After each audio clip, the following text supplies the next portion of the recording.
Bismillahirrahmanirrahim. Abridged biography of Prophet Muhammad sallallahu alaihi wasallam. Mukhtasar Seerah Ar-Rasool by Imam Muhammad ibn Abdul Wahhab At-Tamimi. I am continuing this book. Today we read the story of the elephant. The reason behind the story of the companions of the elephant, according to what has been narrated by Muhammad bin Ishaq, is that Abraha ibn Asaba, who was the representative of the Negus, king of Abyssinia in Yemen, saw the people preparing during the Hajj season to journey to Mecca. May Allah enable it, and so he built a church in Sana and wrote to Negus, I have built for you a church, and I will not cease until I have divided the pilgrimage of the Arabs to it.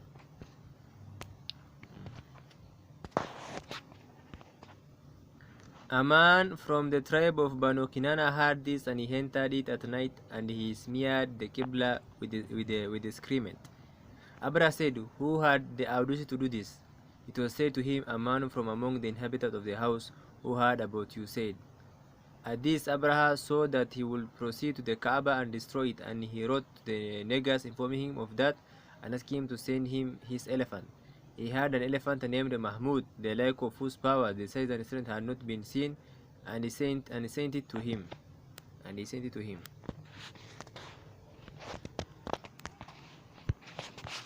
So Abraham sent out for Mecca, and the Arabs heard of this, and they became extremely worried by it, and considered it was an obligation upon them to fight him. One of the kings of Yemen, who was called Nafar, set out and did battle with him. But Abraham defeated him and took him prisoner, and he said to him, O king, spare me, it will be better for you. So he spared his life and kept him prisoner, for Abraham was a gentleman. So he proceeded until he came near to the land of Khaddam, where Nufail ibn Habib al-Khadami came out to him along with those who were supporting him among the Arab tribes, and they fought against them, and Abraham defeated them and captured Nufail, and he said to him, O king, I will be your guide in the land of the Arabs, and the power to make my people listen and obey is in my hands, so spare me, and it will be better for you.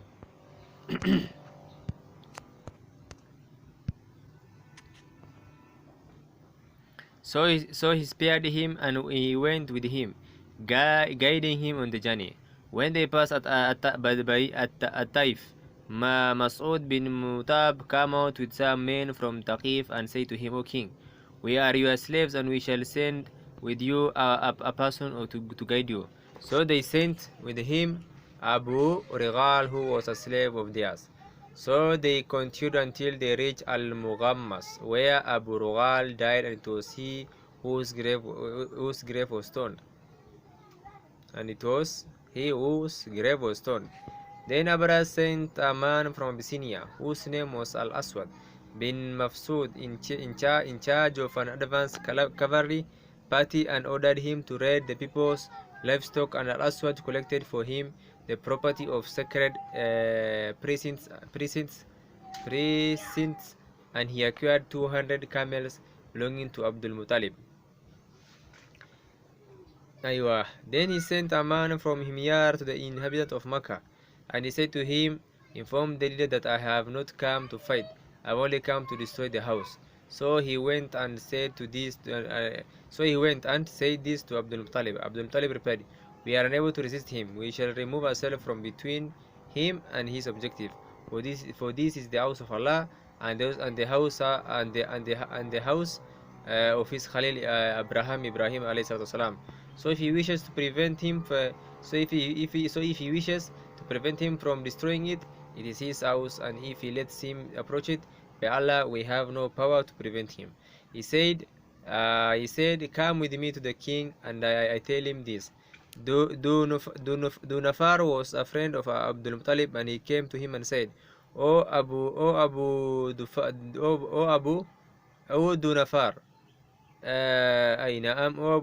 Dunafar, can you avail us regarding what has befallen us?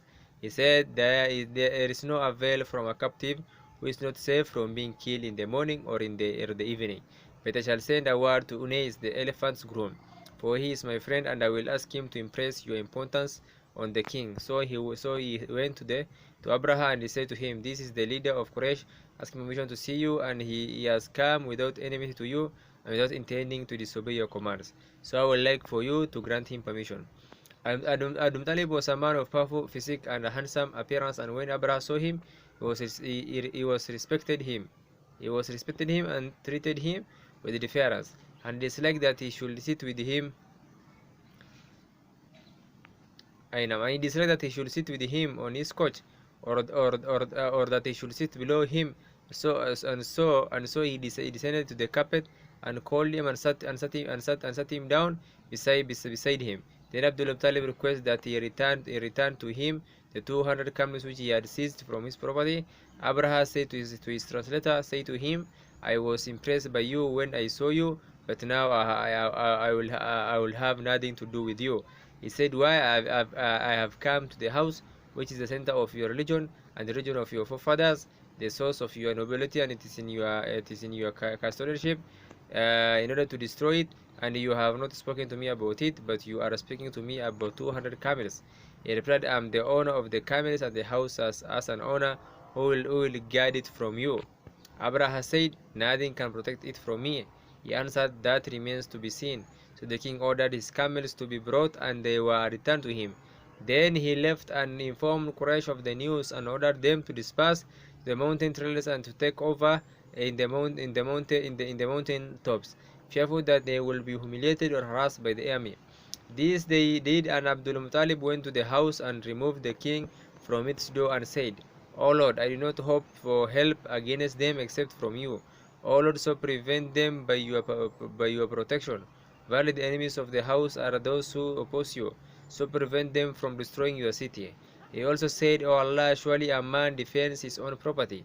They who protect your own property, their cross and their strength can never overcome your strength. They have brought their host and their whole land and the elephant in order to capture the inhabitant of your house. If you leave them and your Kaaba, it's up to you."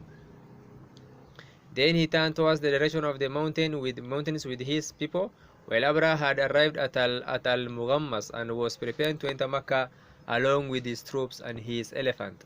Nufail approached the elephant and took its ear and said, "Kneel down, Mahmud, for you are in Allah's sacred city." So the elephant knelt down. They tried to make him go forward, but he refused. Then they faced him towards Yemen, and he stood and hastened forward, and they turned him towards Asham, and he did likewise. Then they turned him towards the east, and he did likewise. Then they turned him towards the sacred house, and he knelt down. Nufail left and hastened until he had climbed the mountain.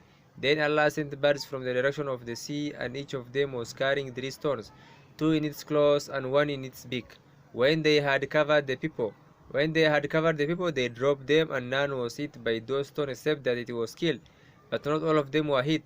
The remainder fled, calling for Nufail to lead them to the road to Yemen. They flowed over each other, falling in every direction and dying at every watering hole. And Allah sent an illness to Abraha, which affected his body, causing his fingers to fall off until he reached Sana'a, by which time he was like a plucked bird, and he did not die until his chest had split open to reveal his heart. Then he died.